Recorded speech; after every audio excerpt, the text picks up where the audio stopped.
Hi guys, welcome to my channel, Guy with a Plant. In today's Plant Spotlight episode, we'll be featuring this Alocasia. This is Alocasia amazonica.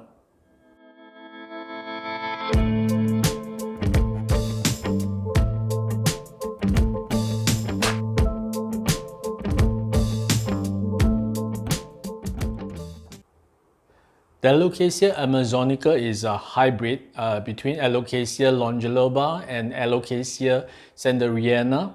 So meaning this house plant is not found in nature because it is a cultivated house plant. Despite its name, this plant doesn't originate from the Amazon. I mean, it couldn't be since it's a cultivar. In fact, it is believed that this is created in Florida in the 50s by the owner of a nursery. And the nursery is called Amazon Nursery. So he named this plant after his nursery. But the parent plants originate from Asia.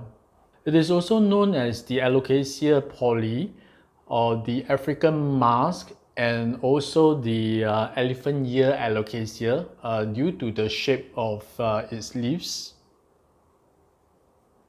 The genus of Alocasia is under the family of Araceae, so this is an aroid plant.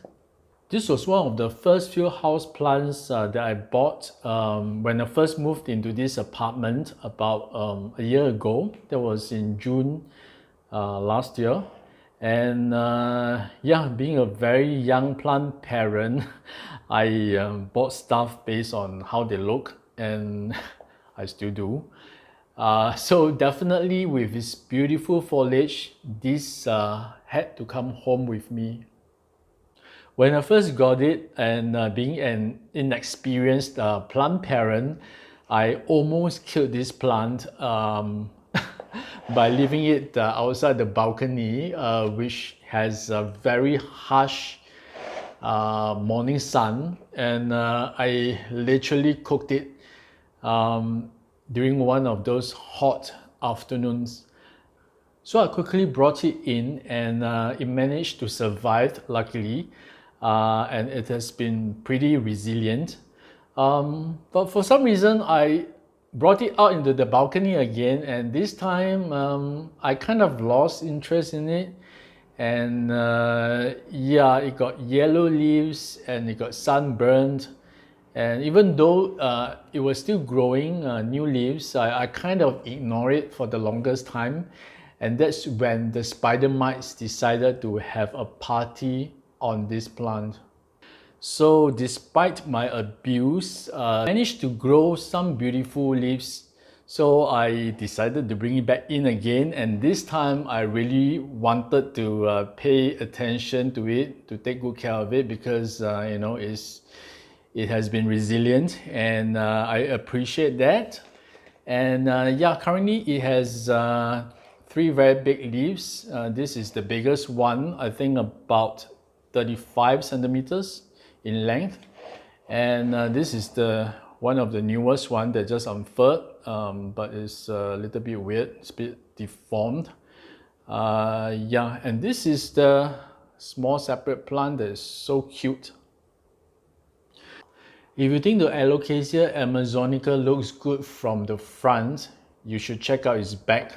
It will surprise you with its maroon, purplish backs with this contrasting lime green veins. And this is such a beautiful sight to behold. And the young plants, the young leaves, when they unfurl, the purple coloration is even more intense. For watering, unlike the philodendrons, this Alocasia, they don't like to dry out. In fact, they like to be a little bit on the moist side. So I water this every 7 days. And this is still in the original mix potting medium, which is the sphagnum moss, I think. Water this when it's a little bit dry on the top, but don't let it dry out. Like most Alocasia, they like very bright indirect light. So for that, this gets to sit at this spot here, which is near to the balcony. In fact, it's next to the balcony where it receives very good bright morning sun, but no direct sun definitely.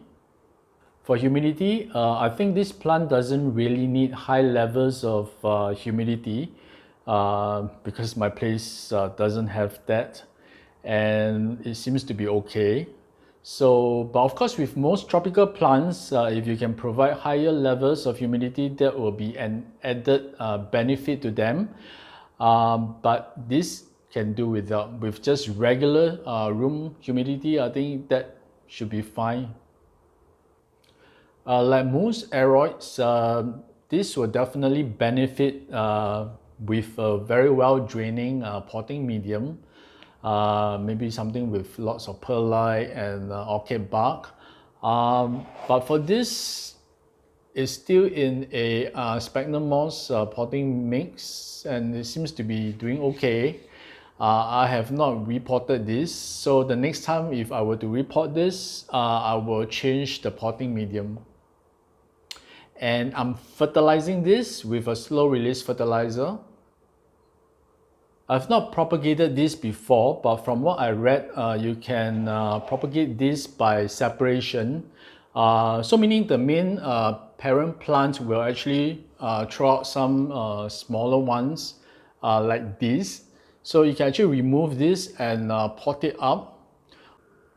So sometimes when you remove the plant and you see these small little bulbs, don't throw them away, just pot them up, and then you have new plants. I don't have much pest pressures for this plant, except of course those dreaded spider mites. It was more rampant when it was outdoor at the balcony, less so indoors, but I still do see traces of them. So what I do is I'm usually on top of washing the leaves under tap water. I'll just flush them to make sure that the front and the back of the leaves to get rid of those little pesky spider mites. And also I will give the leaves a wipe using a mixture of neem oil, a little bit of dish soap and water, and usually that will do the trick. So I would say the Alocasia amazonica is definitely an easy and resilient plant, but because it's a magnet for spider mites, so it's not a plant that you can just buy it and forget it. You have to be on top of paying more attention and looking at the leaves more on a more regular basis. Thank you for watching this video. I hope you like my contents, and if you do, subscribe to my channel. Doesn't cost you a cent. And yeah, I shall see you again in my next video. Take care, guys.